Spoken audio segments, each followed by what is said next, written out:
And hello, everybody. Welcome to episode 11 of the GrowCast Show. On today's episode of the GrowCast Show, I have with me Mariam Begum, and she is a business catalyst coach. Mariam, how are you feeling today?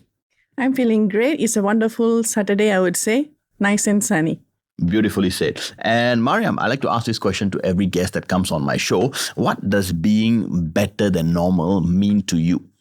You should have a drive in you to achieve something like a goal, or you should have something to like a purpose. And that it makes you better than normal, because normal is more like you're running on the treadmill. You're not, you're just going with the flow. But if you want to be better, you must have a mission, a purpose, and a goal. I like that as well, because the purpose and the mission and the goal of the Better Than Normal movement that I have is to inspire 50 million people by 2050 to become better than normal. So I like and I agree totally with what you said. And since we are talking about better than normal, maybe I can ask, what makes you better than normal? As you can see, I'm very unique. And also I have I would say, a tagline. It's called DRAG. What is DRAG is all about? Determination, resilience, adaptability, and to have the grit. Being a single mother for about 17 years of my life, this drag has helped me to achieve a lot of things in my life, to break a lot of barriers and boundaries. So that has helped me to be better than normal and still making me happy to be better than normal. Nice. And so I know that you are a business catalyst coach, so maybe we can talk a little bit about that. How did you get started as a business catalyst coach? This journey of mine started, I would say, in 2018, where I was like, I came back from Middle East. I was working in Middle East for about 10 years, came back home to be with the family, and I kind of faced a lot of, I would say, challenging situations. And that made me think, okay, why not I start my own business? But before that, just to give a background thing is, I've been doing side businesses although I was working. Like I was doing food catering, retail, even doing like website stuff and everything. I was doing it. But on 2018, I decided, okay, I start my own IT business. And then I realized that not everybody is able to understand how to do a business, including myself, because I was like clueless. No frameworks, no mentor, and I didn't know how to move forward.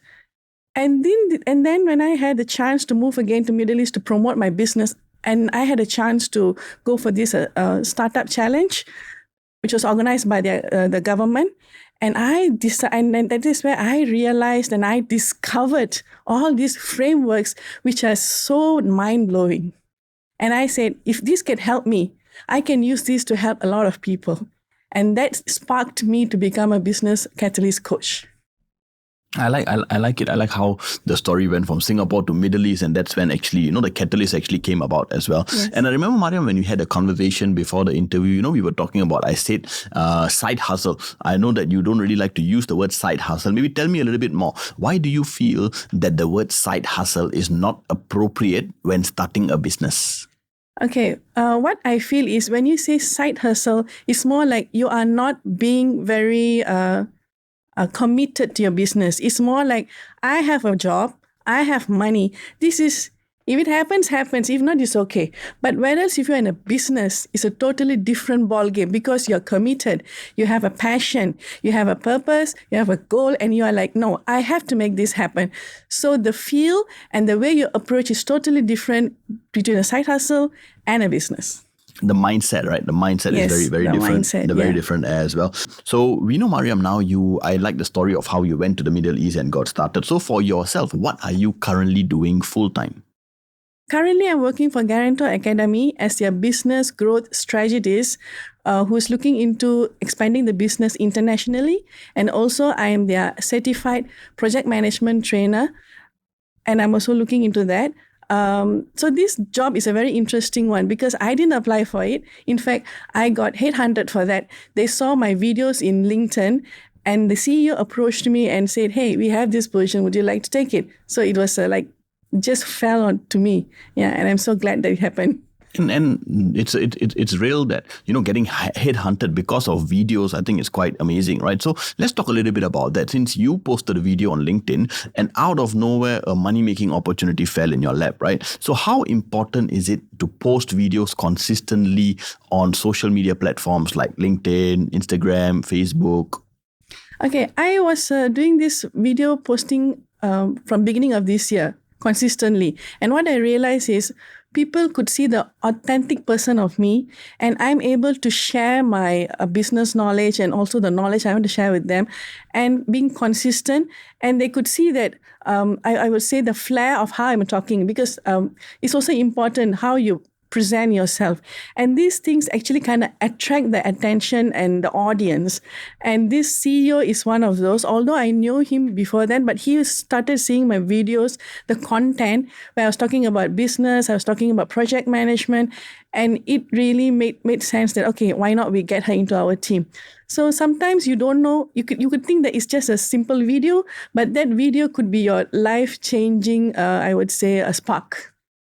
Because you don't know who is watching that video, right? Absolutely. What we can do is we can just put it out there. We can only focus on what we can control. But who sees it? You never know. Maybe Mark Zuckerberg or Bill Gates might see it one day as well, right? Yeah, we never know. Yes.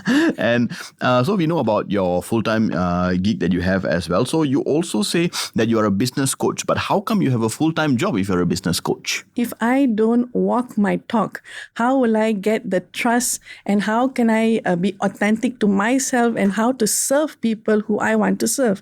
So yes, I work full-time, but at the same time, I'm running my coaching business to let people know that it is possible. It is not difficult. You using the right methods like time management and all the frameworks, you will able to do your whatever business you want. Not necessarily like a coaching business. I know I have helped people who have done a bakery business while working full-time. I have helped people who do transportation business while working full-time. So it is possible. Yeah.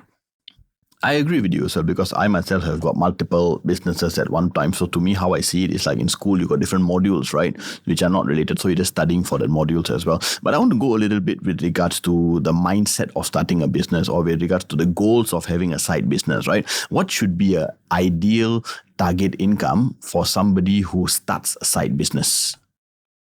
Okay, so if they are starting their business now, they should target for 5K first. Don't go for the stars now. Slowly, step by step. How to reach the 5K? What can I do?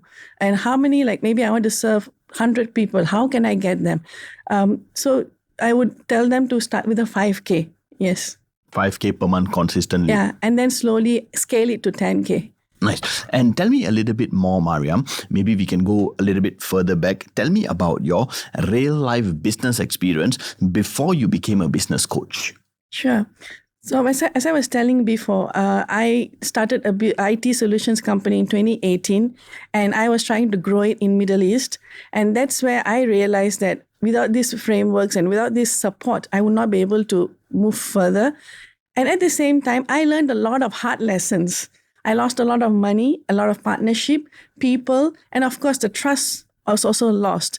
And to me, what I feel is I've already paid the price to see how the business can go wrong. And I don't want anybody else who wants to embark in this business journey to pay that price as well, because I already paid that price. So I'm here for you to help you not to get into these problems again, but to have a proper running business successfully.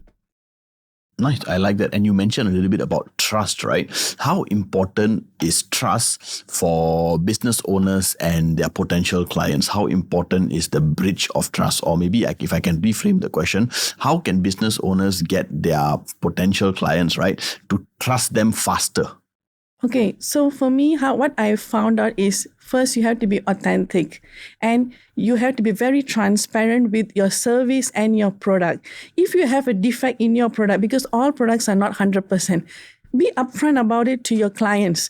You may think that I will lose people, but no, instead they will appreciate you. Hey, you said that you have this problem with your product and you're giving it a lower price. So that is something a lot of people may not do because they think that, oh no, it's not going to suit as a business. And always be there for your customers. I know it's going to be very difficult because if somebody's going to call you at 2 a.m., you're not going to answer the call. But of course, you have your boundaries. Like, okay, I work from morning 9 to 10, for example. And if there's any emergency, be there for them. Because when you are there for them in their emergency, that's where they remember and they trust you. Oh, if I have a problem, if I need something, I can go to Mr. X. Yes. I agree with you. I agree with all the factors, especially the transparency part as well, because I'm actually creating a framework on trust, TRUST. Maybe when I get time one of the days, I'll share that with you as well. And talking about frameworks, because I agree how important frameworks are, right? What are the frameworks that you use to help people to start a business? Okay, yeah, I use a variety of frameworks, but basically what I'll start with is business model canvas, where you can see who is your partners, your suppliers, who is your customers, and also a lean approach method, meaning you don't have to have the full product, get a MVP, minimum viable product, and see what is the market, how the market is reacting to it. And also, I like to go with everybody talking about vision boards, but I talk about action boards. You can have a vision, but how are you going to achieve the vision? You need to have an action. So action board is also one of the frameworks which I incorporate in my training. And the other one is more on the budgeting side, because people are always confusing with their savings, with their personal finances and businesses, and it goes down the drain. But to have a very simple, proper, I would say, budgeting plan really helps a lot of people out there. Yeah. I agree. I like the action plan as well. In fact, sometime real soon, maybe in December, I'll actually be doing a vision. So I like to call it a vision to reality board, because, like you said, everybody talks about a vision, but then how do you put it into reality, right? So I call it a vision to reality board as well. So maybe you can share a little bit about your action board when we do that as well. And moving on to some case studies, tell us about a case study of a successful student that you have coached. Sure. So this is his name is Mr. Y. Let's put it that way. And he was running his transport business while working full time, but he was having a few, I would say, challenges. One of them was mindset. One of them is, I would say, inability to converse in English properly. And of course, he's having this, how am I going to deal? How am I going to do presentation, the kind of thing. So when he came to me, he was when we have the first call, that is where I try to see if we are a good fit and how I can help this person. Then I realized that he has a mindset issue, confidence issue, not so much on the business running issue, because he is doing the business quite well. It's just that his mindset needs work. So slowly I was helping him to get that mindset work done, to improve his communication, to help him to do proper presentation, like you give him the slide deck, tell him to do it, show me what you're going to do. And slowly also, I look into the areas where he can improve the businesses. Like he was running, I think about 5 buses to office workers. I say, why not you look into another sector, which is school students, because they also need to be on time, on target. You can do that. And also, how about workers who work like in supermarkets? They also have to be on time. So slowly I help him to see out of his horizon of the opportunities. And now he's a very thriving businessman. Yeah. That's great, because I like the optionality that you brought into the businesses, right? So with regards to Mr. Y, what was the tangible results that you were able to get him from A to B? Is there anything that comes to your mind? Yes. Okay. So first, like I mentioned, besides the main mindset point and everything, I helped him to grow his business from 150K to 500,000 within 3 months' time. Wow, that's almost like 3 times in 3 months. Yes. That's amazing. And what was his reaction when you were able to do that? First, I would say got denial. It's like, how am I able to do it? And second, he was like, okay, so I can do it, in the acceptance. And third is like, okay, thank you very much, coach. Yeah, because sometimes people everybody talks about fear of failure, but to some extent that's a fear of success, right? That's how you say that denial comes into the picture as well. So it's amazing. 300% in 3 months is a very rare feat for business owners, and I think the only reason why that happened is because he had a business catalyst coach. So maybe we can take this chance to talk a little bit about. You can look into the camera and answer this question. Who are you currently looking to help? I'm currently looking to help 9 to 5 professionals who have a monetizable skill, who have a passion to run a business, who are committed, action takers, and they have to be, very committed to the business. And also, I'm looking into helping single moms like me who are working and also want to run a business so that they can secure their family's legacy for the children. Yeah. And yes, and maybe if you don't mind me asking a little bit about what is the challenge of being a single mom? Okay, so for me, it is not only being a single mom because I also look after my elderly parents. So I would say the challenge is how are you going to be there for your children every time? There was a time in my life where I was working very long hours and I missed all the important moments of my child, like his first step, his first words. And that was very painful. Till today, it's painful. And at the same time, for elderly parents, when they need help, immediate help, you are not there for them. And that has these are the small challenges we face. At the same time, the pressure of work, the expectations of your bosses, and your passion to run your business. So it's, I would say, 365 degree of challenges. But if you are a focused person and if you have set your mind, you have a proper goal, and you have your vision in mind, you will be able to make it. Yeah. And I'm sure you've learned lots of lessons along the way, right? I mean, balancing so many things. Maybe if you don't mind sharing, what is the number one lesson you have learned being a single mother?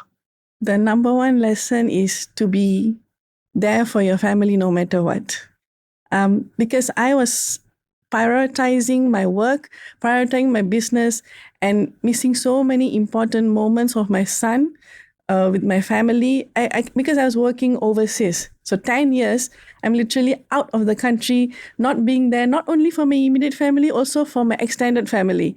You know how it is. We have big families out here. And when you're not there for functions, you're like, she's not there, kind of thing. So I realized that end of the day, family matters. Yeah. Family first, right? I mean, that's the reason why you're actually working so hard, right? Who else are we doing it for? Yeah. I love that as well. And why should someone, Mariam, if I can ask you, why should someone learn from you compared to another business coach? I come with a wealth of experience, and I'm a non-nonsense coach, meaning I'm looking into scientifically proven frameworks which actually work because I've seen the results with my clients, and I'm always hand-holding my clients till they reach their destination.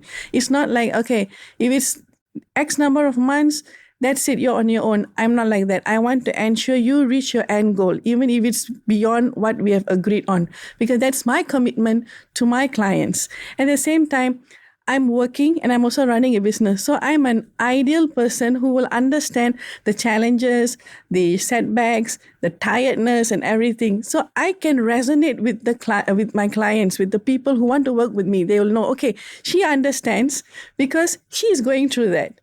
So if you're going to work with somebody who don't understand, it will be only like paper-based. It's from like google.com.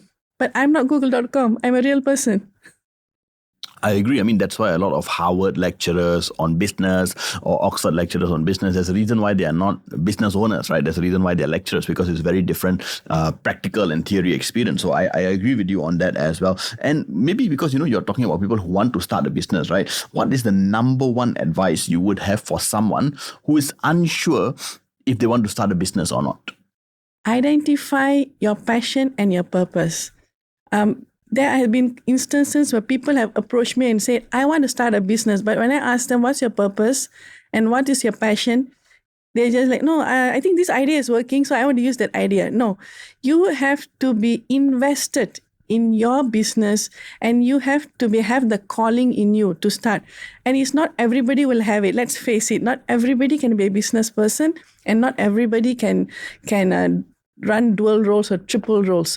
So first you have to take some moment out of all this chaos that's happening in your life. Sit down, center yourself and think, do I have a passion? Do I have a purpose which I can help people or serve people? And if you have the answer for it, then yes, you can start a business. Beautifully said. And with that, I think we have come to the end of the show. Is there anything, Mariam, that you think I should have asked you but didn't get a chance to ask you? No, I think we have covered almost all. Perfect. And that was episode 11 of the GrowCast Show. Mariam Begum, your business catalyst coach. And I will see you real soon with more guests coming right up. Thank you so much, Mariam. Thank you. Thank you for giving me this opportunity.